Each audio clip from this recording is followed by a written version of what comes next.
السلام علیکم ناظرین، میں حفظہ بہاری آپ کے ساتھ ہم یہاں ناظرین، روزے جمعہ کے اعمال بہت زیادہ ہیں اور حدیث پاک میں ان کے بہت زیادہ فضائل اور تذکرہ ہوا ہے، لیکن ہم ان میں سے کچھ کا یہاں پر ذکر کریں گے۔ نمبر 1، روزے جمعہ صبح کی نماز کی پہلی رکعت میں سورہ جمعہ اور دوسری رکعت میں سورہ توحید پڑھے۔ روایت میں ہے کہ جو شخص جمعہ کے دن نماز صبح کے بعد طلوع آفتاب تک تعقیبات میں مشغول رہے تو جنت الفردوس میں اس کے 70 درجات بلند کیا جائیں گے۔ نمبر 2، جمعہ کے روز غسل کرنا سنت مؤکدہ ہے۔ روایت میں ہے کہ حضرت رسول اللہ صلی اللہ علیہ وآلہ وسلم نے امیر المومنین علی بن ابی طالب علیہ السلام سے فرمایا، یا علی، جمعے کے دن غسل کیا کرو، اگرچہ اس روز کی خوراک بیچ کر بھی پانی حاصل کرنا اور بھوکا رہنا پڑے کہ اس سے بڑی کوئی اور سنت نہیں ہے۔ امام جعفر صادق علیہ السلام سے منقول ہے کہ جو شخص جمعہ کے روز غسل کر کے یہ دعا پڑھے، بسم اللہ الرحمن الرحیم، اشہد ان لا الہ الا اللہ وحدہ لا شریک لہ واشہد ان محمدا عبدہ ورسولہ، اللہم صل علی محمد وعلی محمد واجعلنی من التوابین واجعلنی من المتطہرین۔ پس اس دعا کے پڑھنے سے وہ آئندہ جمعہ تک پاک یعنی گناہوں سے پاک ہوگا اور طہارت باطنی کی بدولت اس کے اعمال قبول ہوں گے۔ اس میں حد احتیاط یہ ہے کہ جہاں تک ممکن ہو جمعہ کے دن کا غسل ترک نہ کرے۔ اس کا وقت طلوع فجر سے زوال آفتاب تک ہے اور زوال سے جتنا قریب ہو بہتر ہو۔ نمبر 2، اس روز مونچھے اور ناخن کاٹے، اس کی بڑی فضیلت ہے۔ اس سے رزق میں وسعت ہوگی، آئندہ جمعہ تک گناہوں سے پاک رہے گا اور برسوں دیوانگی و جذام سے محفوظ رہے گا۔ ناخن کاٹتے وقت یہ کہے، بسم اللہ الرحمن الرحیم، بسم اللہ و باللہ و علی سنت محمد وعلی محمد۔ ناخن کاٹنے میں بائیں ہاتھ کی چھوٹی انگلی سے شروع کرے اور دائیں ہاتھ کی چھوٹی انگلی پر ختم کرے۔ پاؤں کے ناخن کاٹنے میں بھی یہی ترتیب قائم رکھے اور کاٹے ہوئے ناخن کو کھیتوں میں دفن کر دے یا کسی پانی میں بہا دے۔ پاکیزہ لباس پہنے اور خوشبو لگائے۔ صدقہ دے کہ شب جمعہ اور روزے جمعہ میں دیا ہوا صدقہ عام دنوں کے صدقے سے 1000 گنا زیادہ شمار ہوتا ہے۔ اہل و عیال کے لیے اچھی چیزیں یعنی گوشت اور پھل وغیرہ خرید کر لائے تاکہ وہ جمعہ کی آمد سے خوش و شادمان رہیں۔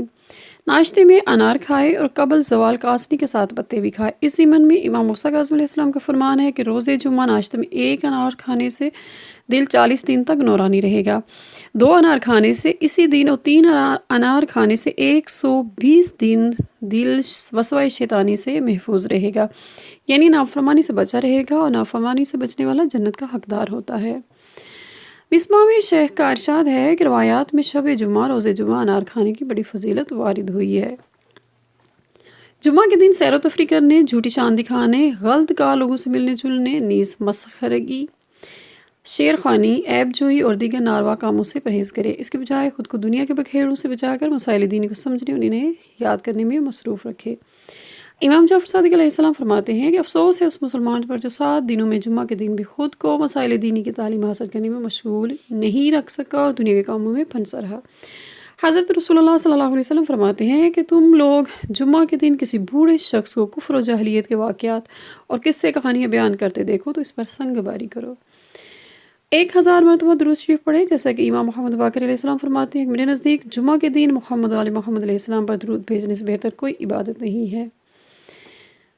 مزید فرماتے ہیں کہ اگر 1000 مرتبہ درود شریف پڑھنے کی فرصت نہ ہو تو کم از کم 100 مرتبہ درود پاک پڑھے تاکہ قیامت کے دن اس کا چہرہ منور پہ ہو۔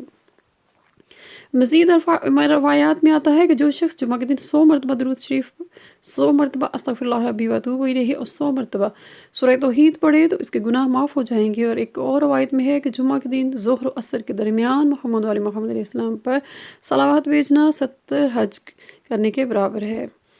زیارت حضرت رسول پاک صلی اللہ علیہ وسلم ائمہ طاہرین علیہم السلام کی زیارت اپنے والدین اور دیگر مومنین کی قبروں پر جائے کہ اس کی بڑی فضیلت بیان ہوئی ہے، جیسا کہ امام محمد باقر علیہ السلام فرماتے ہیں کہ جمعہ کے دن قبرستان جایا کرو کیونکہ ان کو انتظار ہوتا ہے کہ کون ان کی زیارت کو آیا، پاس وہ اس شخص پر راضی و خوش ہو جاتے ہیں۔ دعائے ندبہ پڑھے، جمعہ کے دن 20 رکعت نماز پڑھے۔ خاص طور پر اس درود پاک پڑھنے کے بہت زیادہ فضائل لکھے گئے ہیں، جن میں سے یہ کہا روایت ہے کہ جو شخص روز جمعہ یا غیر جمعہ بعد نماز فجر یا نماز ظہر یہ صلوات پڑھے تو وہ مرنے سے پہلے حضرت قائم علیہ السلام، حضرت امام مولا مہدی علیہ السلام کی دیدار کرے گا۔ جو یہ صلوات 100 مرتبہ پڑھے تو حق تعالیٰ اس کی 60 حاجات پوری کرے گا، 30 حاجات دنیا کی اور 30 آخرت کی بدلائے گا۔ درود پاک یہ ہے، بسم اللہ الرحمن الرحیم، اللہم صلی علی محمد وعلی محمد وعجل فرجہم۔ اللہ تعالیٰ ہم سب کو درود پاک پڑھنے کی زیادہ سے زیادہ توفیق عطا فرمائے۔ والسلام علیکم ورحمۃ اللہ وبرکاتہ۔